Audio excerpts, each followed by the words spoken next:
Hello heroes, it's Hope and I'm here to talk to you today about referring. If there's one thing I get asked all the time, it's how do I refer so many people to Magic Ears? It's not something I can answer in a single private message, but hopefully I can answer it here. I and the other two top referrers for Magic Ears, Richard James and Lisa Wintle, will be making a three-part series for you. As we see it, there are three parts of referring. There's content creation, there's networking, and there's coaching. One of us covering each of those parts. I will be delivering the part on content creation. Before I continue, a disclaimer. Some people may mistakenly think that I get referrals through the Magic Ears official YouTube channel. I don't. That link is specific to YouTube to track who applies through our YouTube channel. Any referrals I get are from links that I put out on my own through my personal channel, my personal Facebook group, or other places that I give people my link. It's important because I want you to know that you can create this kind of content personally to drive referrals for yourself. It's something I did, and it's how I get all of my referrals. And you can do it too. Content creation.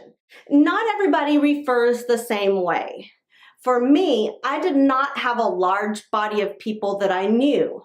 I've worked at home for a long time.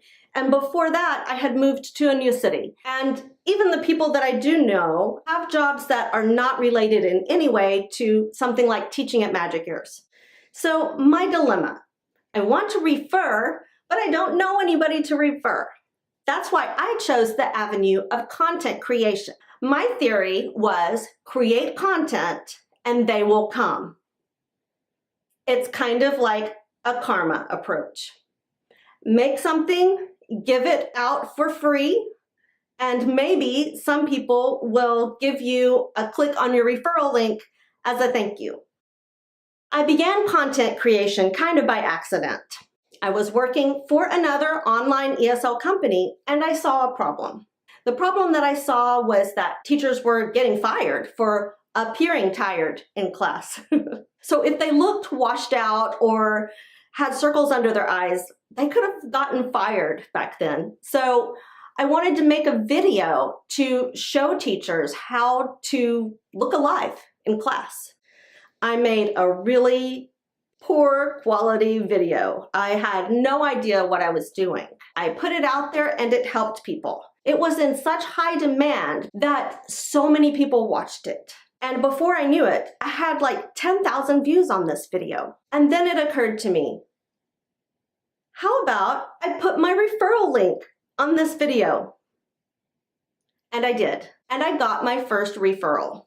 That's when I developed my strategy of content creation to drive referrals. My idea was I put something helpful out there, I give it away for free, and in return, maybe someone will click my link as a thank you for the information that I've provided. So I began to create more content.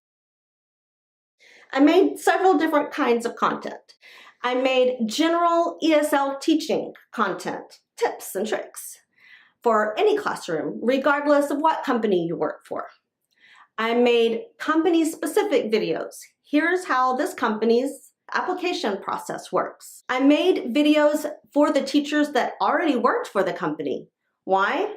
Because if they like them and watch them, then my channel gets views. And YouTube loves to promote channels that have views.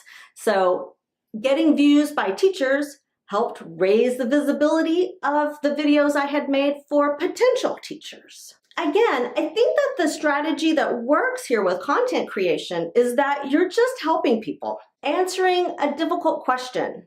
Those are the best videos to make. For Magic Ears, one of the most difficult videos I made was the one on salary. It's difficult because there are so many factors that go into how much you make as your base pay and how much you make per bonus, and then you add it all together. It was difficult to convey that information. Because of that, a lot of people weren't making videos about it. That video has gotten a lot of views. So that's one of the ways that I decided what content to create. It's something that people are having trouble with, or it's something that I don't even understand. I would do my research and I was able to talk about a subject that no one else understood and make a video about it that would help people. Not all of my videos immediately resulted in referrals, but many of them did.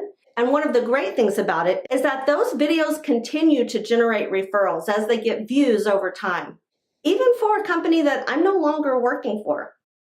Content creation is a long game. It's not something that you'll make immediately. And you'll have to develop this habit of giving away and hoping that karma repays with referrals. It's how I did it.